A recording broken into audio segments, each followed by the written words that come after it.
Isaías capítulos 2 y 3. Voy a dar algunos comentarios relevantes de estos dos capítulos. Empezamos con el capítulo 2. Capítulo 2 es un mensaje acerca de Judá y Jerusalén. Sabemos que ya Isaías está enfocado al reino del sur, que es Judá. Su capital es Jerusalén.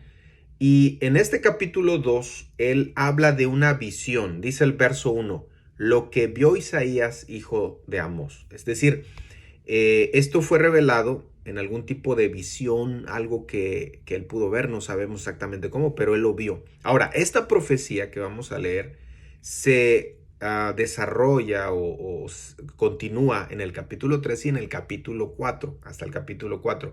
Y como ya dije, está dirigida al reino del sur, que es Judá, y su capital, que es Jerusalén. Bueno, ¿qué es lo que vio Isaías? Versos 2 y 3, él vio la exaltación de Judá y de Jerusalén. Dice el verso 2, en lo postrero de los tiempos, que será confirmado el monte de la casa de Jehová como cabeza de los montes. Es decir, Judá y Jerusalén van a ser levantados, van a ser cabeza de todo el mundo. Cuando dice en lo postrero de los tiempos, se refiere al tiempo del Mesías, cuando el ungido del Señor gobierne, reine sobre la tierra. Y muchos creemos que esto se va a cumplir en el milenio, en los 1000 años donde Jesús reinará sobre la tierra.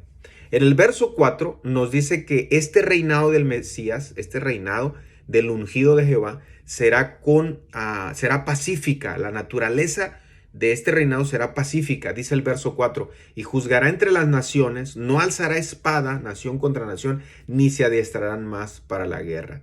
El Señor Jesús va a traer paz a esta tierra. Ya no va a haber más presupuesto militar, ya no va a haber más dinero gastado en armas y en ejércitos. Cuando Él venga, traerá paz. ¿Y cómo traerá paz? Al establecer justicia, porque la paz es resultado de la justicia. Bueno, la segunda parte de este capítulo amenaza al pueblo de Israel o al pueblo de Judá con un juicio. Dios los amenaza, les dice, viene un juicio si no se arrepienten, ¿no? Versos del 6 al 9, Isaías habla de los pecados que impiden a Judá que camine con Dios. Versos del 10 al 22 hay una descripción del día del juicio.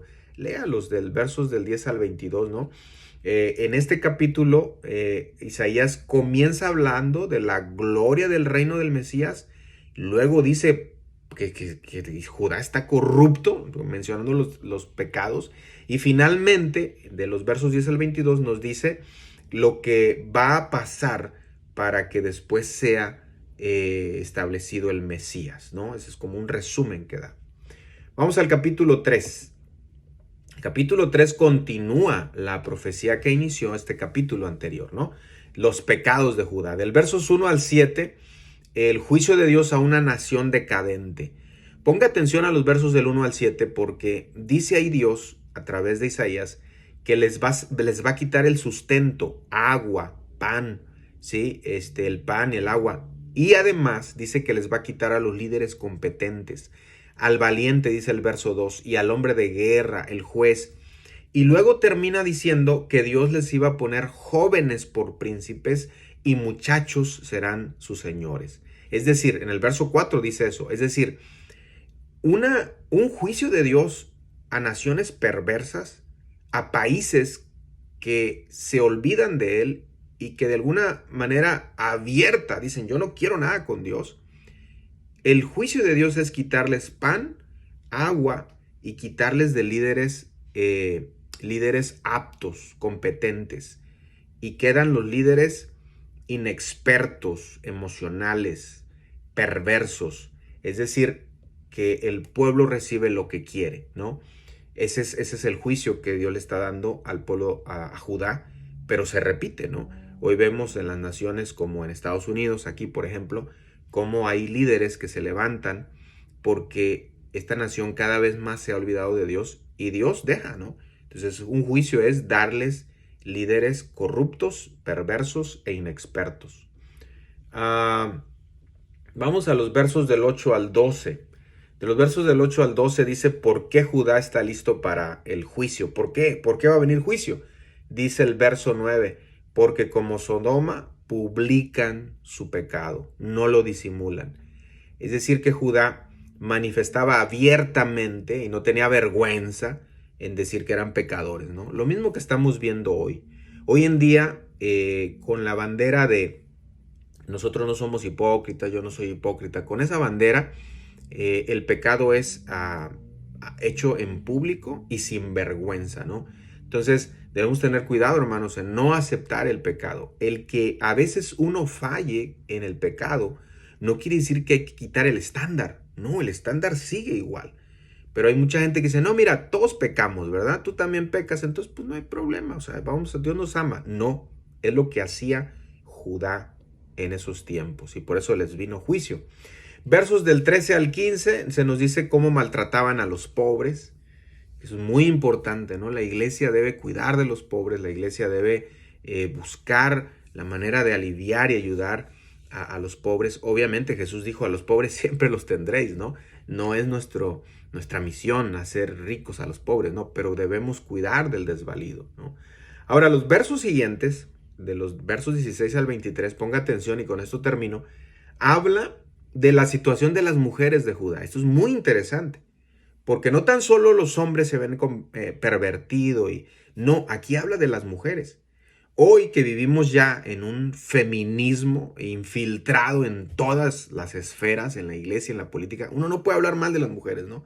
Porque si uno habla mal de las mujeres, dice, no, es que tú eres un machista y los que están mal son los hombres. Bueno, en estos versos, Isaías reclama a las mujeres su pecado.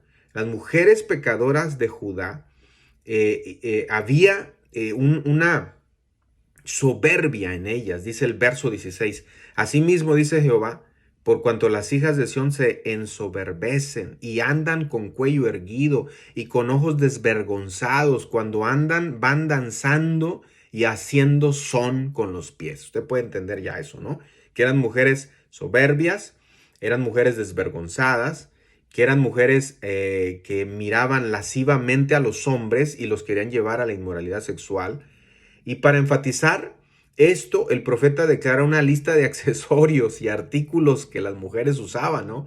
Las redecillas, las lunetas, los collares, los pendientes, los brazaletes, los atavíos de las piernas, los partidores de pelo, los pomitos de olor. En fin, hay una serie de accesorios que es impresionante, ¿no? Uno pensaría, eso es cosa de ahora lo moderno. No, ya existía en ese tiempo. Ahora, Dios aquí no está condenando el cuidado personal, el arreglo de la mujer. Dios no está condenando eso, sino está condenando la obsesión que tenían estas mujeres hijas de Judá por su apariencia, por el amor al lujo, a la promiscuidad, a ser engañadoras de hombres, ¿no? Y aquí dice Dios, por tanto el Señor raerá la cabeza de las hijas de Sión y Jehová recubrirá sus vergüenzas. De los versos 24 al 26 hay más todavía del juicio del Señor sobre las hijas pecadoras de Sión. Ese es Isaías, es un llamado fuerte al arrepentimiento, no está escondiendo nada, no está queriendo quedar bien con nadie.